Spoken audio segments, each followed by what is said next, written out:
Baik, Assalamualaikum warahmatullahi wabarakatuh.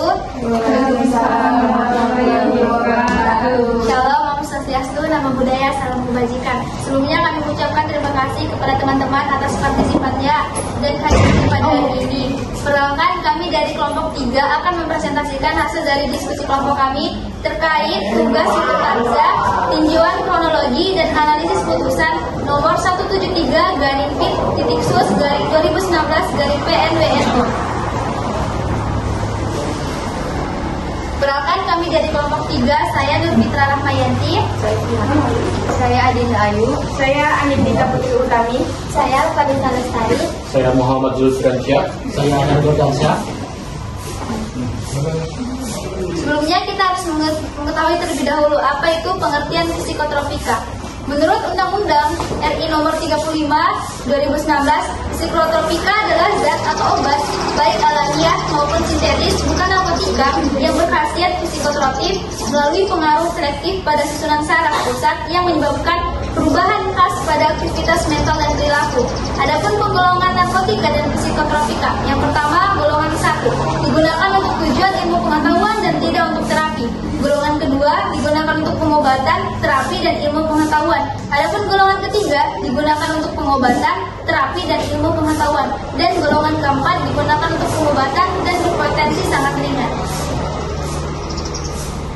Masuk kepada perizinan, ketentuan tentang perizinan dalam Undang-Undang RI Nomor 35 Tahun 2009 tentang narkotika. Yang pertama, izin khusus dan surat persetujuan narkotika.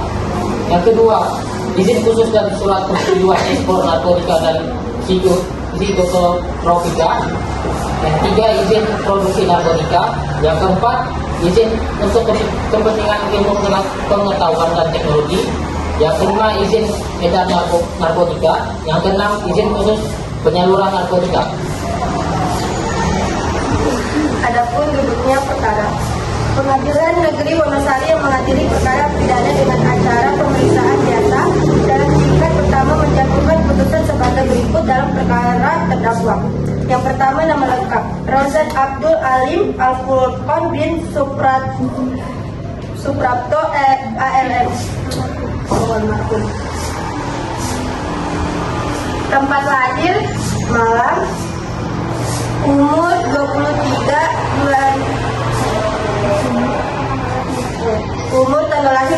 18 April 1996. Jenis kelamin laki-laki. Kebangsaan Indonesia.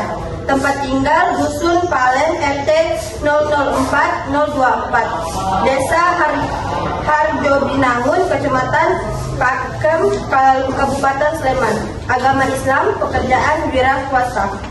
Terdakwa Rozan Abdul Alim Al-Furqon bin Suprapto almarhum ditangkap berdasarkan surat perintah penangkapan nomor SP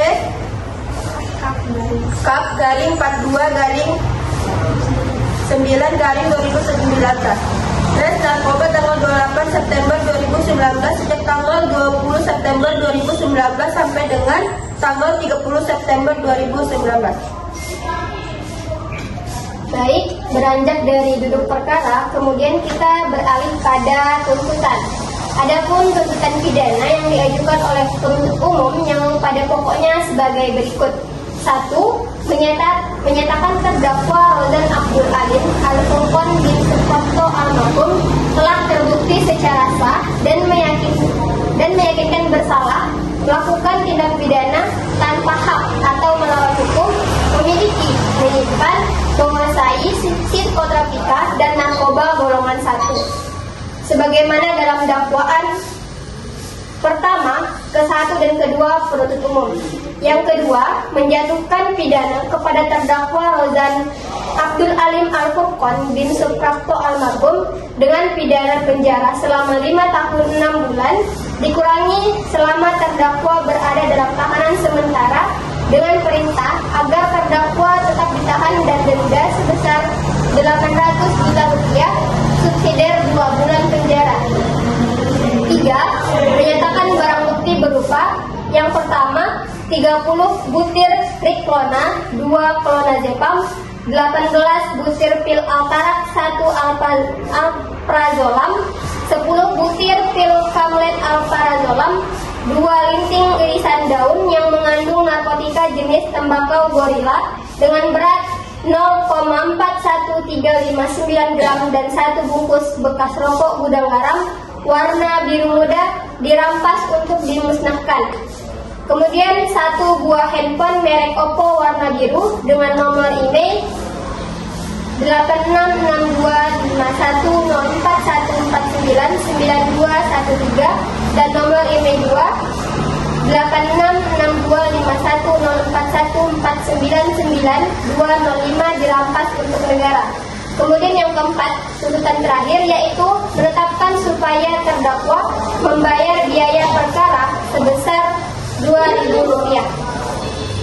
Baik, masuk kepada sebab-sebab perkara pidana terjadi. Di sini ada 4 poin. Dalam hal ini ada 4 poin yang menjadi sebab perkara pidana terjadi. Yang pertama, terdakwa membeli pil psikotropika berupa pil Riklona clanozepam, Atarax alprazolam, dan Camlet alprazolam. Kemudian terdakwa membeli tembakau gorila dan bersama Wawan Setiawan mengonsumsi tembakau gorila.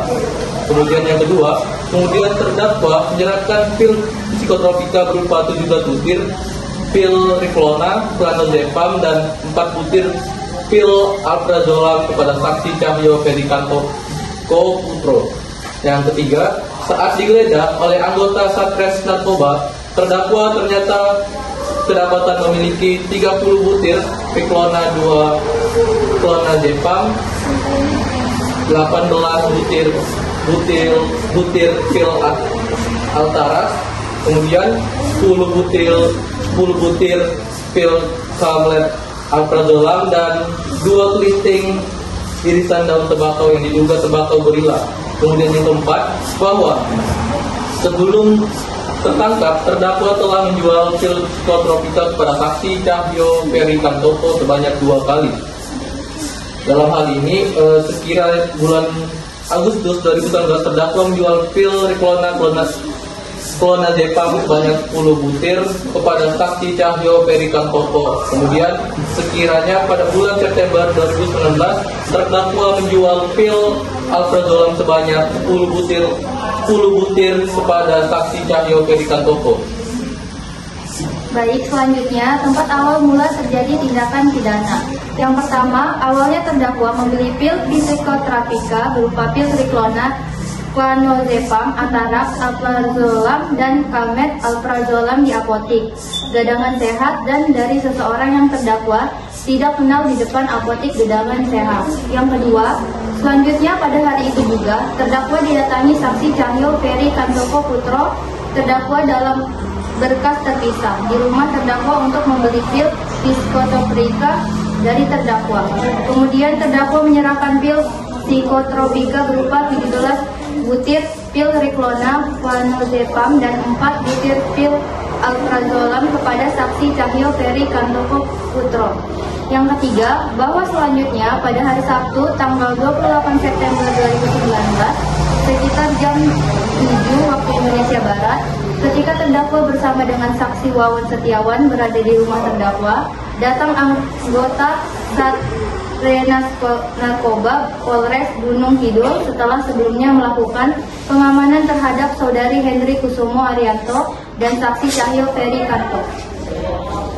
Selanjutnya, putusan. Adapun putusan majelis hakim pada perkara pidana dalam putusan Mahkamah Agung Republik Indonesia nomor 173/2019/PN-NO sebagai berikut.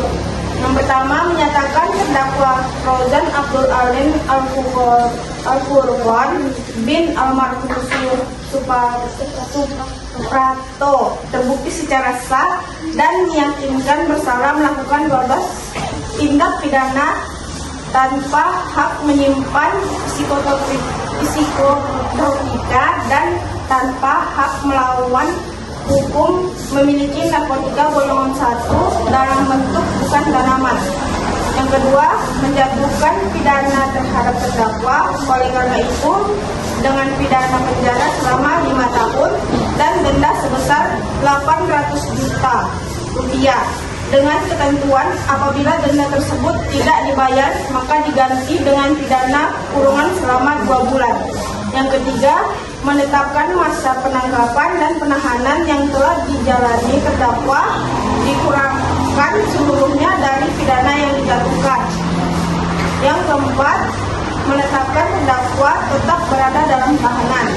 Yang kelima, menetapkan barang bukti berupa 10 butir Chalmet alprazolam, 30 butir Triclona, 2 clonazepam, 18 butir pil Altaraf, 1 alprazolam, 2 linting irisan daun yang mengandung narkotika jenis tembakau gorila dengan berat 0,41359 gram, 1 bungkus bekas rokok gudang garam warna biru muda dirampas untuk dimusnahkan, 1 buah handphone merek Oppo warna biru dengan nomor IMEI 18662510414 dan nomor IMEI 28662510414990205 dirampas untuk negara. Dan yang terakhir, membebankan agar terdakwa membayar biaya perkara sebesar Rp2.000. Adapun kesimpulan dari analisis kami bahwa dari fakta-fakta yang diperoleh selama persidangan, majelis hakim tidak menemukan hal-hal yang dapat melepaskan terdakwa dari pertanggungjawaban pidana, baik sebagai alasan pembenar dan atau alasan pemaaf, yaitu berupa perbuatan karena terpaksa oleh sesuatu kekuasaan yang tak dapat dihindarkan dalam pasal 48 KUHP, atau perbuatan yang terpaksa dilakukan untuk mempertahankan dirinya atau diri orang lain, mempertahankan kehormatan atau harta benda sendiri atau kepunyaan orang lain daripada serangannya melawan hak dan mengancam dengan segala pada saat itu juga karena perasaan tergoncang dengan segera pada saat itu juga pasal 49 ayat 1 dan ayat 2 KUHP, atau melakukan perbuatan untuk menjalankan peraturan perundang-undangan dalam pasal 50 KUHP, atau melakukan perbuatan untuk menjalankan perintah jabatan yang diberikan oleh kuasa yang berhak akan itu dalam pasal 51 ayat 1 KUHP, atau mengerjakan sesuatu perbuatan yang tidak dapat dipertanggungjawabkan